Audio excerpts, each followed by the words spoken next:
आज के समय में एक और इस नई वीडियो में हम बात करने वाले NEFT के विषय में बात करेंगे। NEFT क्या होती है? NEFT का पूरा नाम नेशनल इलेक्ट्रॉनिक फंड ट्रांसफ़र होता है। बेसिकली इलेक्ट्रॉनिक पेमेंट सिस्टम है, यानी कि इसके जरिए पेमेंट कर सकते हैं। जैसे UPI काम करता है, UPI के जरिए आप पेमेंट कर पाते हैं। इसी तरीके से बैंक सेक्टर में उसी तरीके से आप NEFT पेमेंट सिस्टम है। पैसे को एक ब्रांच से दूसरे ब्रांच ट्रांसफर किए जाते हैं। और NEFT की सबसे अच्छी बात यह है कि उसको यूज करने के लिए बैंक के ब्रांच में जाने की जरूरत नहीं होती है। इस काम को करने के लिए ऑफिस या घर भी बैठकर कर सकते हैं। और NEFT के अंदर जो पेमेंट की जाती है ये पर जो पेमेंट की जाती है 15 मिनट से 2 घंटे के बीच में सेटल हो जाती है। यानी 15 मिनट से लेकर 2 घंटे तक जो पेमेंट आपने की है उस व्यक्ति के अकाउंट में पहुंच जाएगी जिसके लिए आपने की है।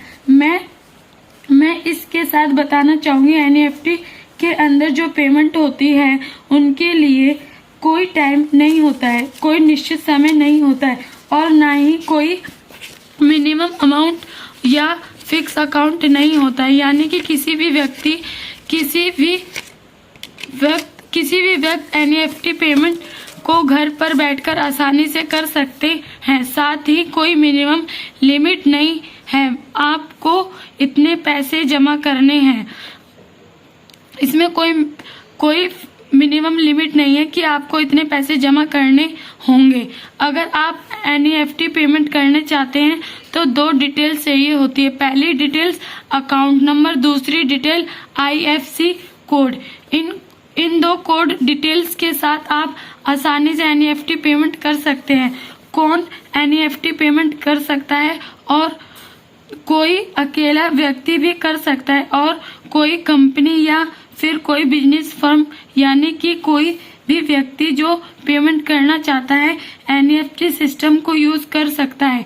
और दोस्तों यहाँ पर ऐसा नहीं है जिसके पास बैंक अकाउंट है वही NEFT कर सकता है। जैसे कि जिसके पास बैंक अकाउंट नहीं है वो भी NEFT के जरिए पेमेंट कर सकता है। इसके लिए उसको कुछ नहीं करना है। ब्रांच पर जाना होगा। ब्रांच पर जाने के बाद उसको अपना एड्रेस प्रूफ, अपने एक मोबाइल नंबर और अपना ईमेल ID देनी होगी। ये जानकारी सीजी करने के बाद बैंक में जाकर NEFT पेमेंट कर सकते हैं। और एक सत्ते 50,000 पर डे के, यानी कि एक दिन के 50,000 तक NEFT के जरिए ट्रांसफर किए जा सकते हैं जिस व्यक्ति के पास बैंक अकाउंट नहीं है। बात ये आती है कि कोई चार्ज भी लगता है और इसका जवाब है हाँ। यहाँ के साथ थोड़ी खुशी वाली भी बात है, जो चार्ज ना के बराबर होता है।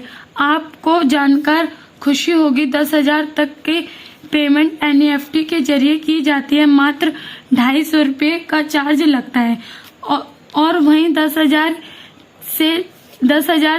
से के लिए 1 लाख तक का ट्रांसफर किया जाता है तो मात्र 5 रुपये देना होता है। और 1 से 2 लाख तक के ट्रांसफर किया जाता है तो मात्र 15 रुपये देना होता है। 1 से 2 के ऊपर पेमेंट की जाती है NEFT के जरिए तो आपको 25 रुपये देना होता है। मैं उम्मीद करती हूँ आपको ये कंप्लीट प्रोसेस NEFT का समझ आ गया होगा। मैं उम्मीद करती हूँ आपको ये वीडियो अच्छी लगी होगी। तो प्लीज मेरे चैनल को सब्सक्राइब करें और लाइक करें और शेयर करें।